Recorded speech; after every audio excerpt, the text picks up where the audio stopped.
حاضرین محترم، نجران کے عیسائی آئے اب کہنے لگے یا رسول اللہ، آپ عیسیٰ علیہ السلام کے بارے میں کیا عقیدہ رکھتے ہیں بتائیے ہمیں۔ میرے آقا نے فرمایا کہ میں وہی عقیدہ رکھتا ہوں جو مجھے میرے اللہ نے عطا فرمایا ہے۔ کہا کیا عقیدہ ہے بتائیے تو ذرا۔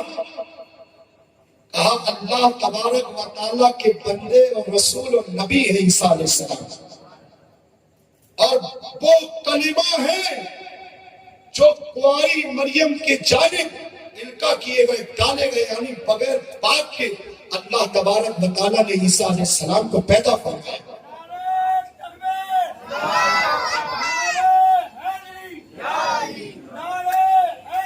حاضرین محترم، اس جواب کو سن کر وہ ناراض ہو گئے، کیونکہ وہ جو سننا چاہتے تھے رسول اللہ سے ان کو سننے کو نہیں ملا۔ وہ عیسیٰ علیہ السلام کو خدا کا بیٹا مانتے ہیں۔ انہوں نے کہا یہ بتاؤ اے محمد رسول اللہ، آپ آخری نبی ہو نا، آپ پر اللہ نے قرآن نازل فرمایا ہے نا، آپ یہ بتائیے کیا کوئی بغیر باپ کے اس دنیا میں پیدا ہو سکتا ہے؟ یعنی ان کا کہنے کا مطلب تھا کہ عیسیٰ علیہ السلام کسی اور کے نہیں، خدا کے بیٹے۔ کیا کہنا چاہتے تھے؟ خدا کے بیٹے ہیں۔ حاضرین محترم، انہوں نے کہا کوئی انسان بغیر باپ کے پیدا ہو سکتا ہے، لیکن وارے مصطفیٰ تیری عظمت کو سلام، آخری نبی محمد رسول اللہ صلی اللہ علیہ وسلم نے دلائل نبوت سے وہ روشن جواب دیا تھا جس کی مثال آج تک نہیں ملتی۔ میرے آقا نے فرمایا اے عیسائیوں، اے نجران کے نصرانیوں، تم یہ کہتے ہو کہ اللہ تبارک و تعالیٰ کسی کو بغیر باپ کے پیدا کر سکتا ہے، ارے تم یہ نہیں جانتے آدم علیہ السلام کی شان کیا ہے؟ اللہ تبارک و تعالیٰ نے آدم کو صرف باپ کے پیدا نہیں کیا، بلکہ باپ اور ماں دونوں کے پیدا کیا ہے۔ جو رب تبارک و تعالیٰ بغیر ماں اور باپ کے آدم کو پیدا کر سکتا ہے، کیا وہ عیسیٰ کو بغیر باپ کے پیدا نہیں کر سکتا؟ تم کیسے کہہ رہے ہو کہ رب بغیر باپ کے پیدا نہیں کر سکتا؟ آدم کو تو اس نے بغیر ماں اور باپ دونوں کے پیدا کیا۔ وہ بحث کرنے لگے، مباحثہ کرنے لگے، اسی وقت اللہ نے آیت نازل فرمائی۔ اب آیت نازل ہوئی مبالغہ کی، فمن حاجک فیہ من بعد ما جاءک فقل تعالوا ندعو ابناءنا وابناءکم ونساءنا ونساءکم وانفسنا وانفسکم۔ اے محبوب، آپ سے جس معاملے میں یہ بحث و مباحثہ کر رہے ہیں، یہ جو جھگڑا کر رہے ہیں، ان سے آپ کہہ دو کہ ہم اپنی اولادوں کو لے کر آتے ہیں، تم اپنی اولادوں کو لے کر آؤ۔ ہم اپنی جو ہے عورتوں کو لے کر آتے ہیں، گھر کی خواتین کو لے کر آتے ہیں، تم اپنی عورتوں کو لے کر آؤ۔ ہم اپنی جانوں کو لے کر آتے ہیں، تم اپنی جانوں کو لے کر آؤ۔ اب رب آگے فرماتا ثم نبتہل، اور ان سے کہہ دو کہ مبالغہ کر لے، یعنی گڑ گڑا کر رب کی بارگاہ میں دعا کرنا۔ ثم نجعل لعنت اللہ علی الکاذبین، جو جھوٹ پر ہوگا، جو ناحق ہوگا، جو باطل پر ہوگا، جو غلط ہوگا، اللہ کی لعنت اس پر بھیجے۔ حاضرین محترم، مبالغے کا مطلب پہلے سمجھ لیجیے۔ مبالغہ مناظرے کے بعد ہوتا ہے۔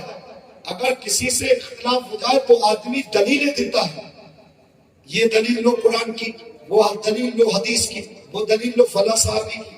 یہ ہوتا ہے مناظرے میں، کتابوں سے بات ہوتی ہے۔ لیکن مبالغہ اوپر ہوتا ہے مناظرے کے۔ مبالغے میں کتابوں سے کام نہیں ہوتا، دلیلوں سے کام نہیں ہوتا۔ مبالغے کا مطلب یہ ہوتا ہے کہ تم بھی اپنے رب کی بارگاہ میں دعا کرو، ہم بھی اپنے رب کی بارگاہ میں دعا کریں، جو باطل پر ہو، جو غلط پر ہو، وہ تباہ و برباد ہو جائے، اس کی ہستی مٹ جائے۔ اس سے مبالغہ کہا جاتا ہے۔ حاضرین محترم، مبالغہ طے ہو گیا۔ مبالغہ طے ہونے کے بعد حاضرین محترم، تیسرے دن رسول گرامی وقار صلی اللہ علیہ وسلم مبالغے کے لیے مبالغے کے میدان میں تشریف لا رہے ہیں۔ غور سے سننا مسلمانوں، دماغوں کو حاضر رکھنا۔ یہاں مقصود حسین کی عظمت کو بتانا ہے کہ کوئی یہ نہ سمجھے کہ حسین مجبور تھے، کوئی یہ نہ سمجھے کہ حسین پانی نہیں لا سکتے تھے، کوئی یہ نہ سمجھے کہ حسین یزیدی لشکر کو ختم نہیں کر سکتے تھے، کوئی یہ نہ سمجھے کہ حسین ہار گئے، ہرگز نہیں۔ یہ اپنے دماغ سے نکال دو، اس واقعے کو سماعت فرما کر آپ کے ذہنوں میں حسین اعظم کی عظمت کا سکہ اور بیٹھ جائے گا۔ حاضرین محترم، مباہلے کا وقت طے ہو گیا۔ اب نجران کے عیسائی اپنے سب سے بڑے پادری جس کا نام تھا عبد المسیح، جو ان کا سردار تھا، ان کا عالم تھا، اس کو آگے آگے لے کر چل رہے ہیں۔ جو مقام طے ہوا تھا اس مقام پر آنے کا طے ہو گیا کہ فلاں وقت پر جو ہے اس مقام پر پہنچایا جائے۔ جس وقت وہ مقام پر پہنچ رہا ہے، سامنے سے کیا دیکھ رہا ہے کہ رحمت للعالمین طہ و یاسین محمد رسول اللہ صلی اللہ تعالی علیہ وسلم تشریف لا رہے ہیں۔ پیچھے مولا علی ہے، پیچھے سیدہ حضرت فاطمہ الزہرا ہے، گود میں امام حسین ہے، انگلی امام حسن کی پکڑے ہوئے۔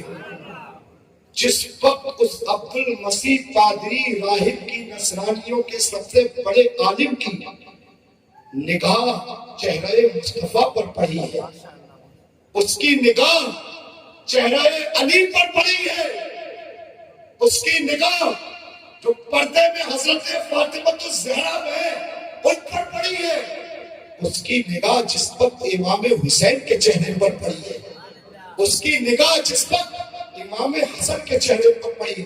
کہا رک جاؤ، اپنے نصرانی عیسائی ساتھیوں کو کہا رک جاؤ، بالکل ایک قدم آگے مت بڑھانا، میں ایسے چہروں کو دیکھ رہا ہوں سامنے، ایسا نور ان کے چہروں سے نکل رہا ہے، یہ وہ بندے ہیں اگر ابھی اللہ کی بارگاہ میں اپنے ہاتھوں کو اٹھا کر پہاڑ کو اپنی جگہ سے ہٹنے کا حکم دے دے، اللہ تبارک و تعالیٰ ان کی دعاؤں کو پہاڑ سے، ان کی دعاؤں سے پہاڑ کو اپنی جگہ سے ہٹا دے گا۔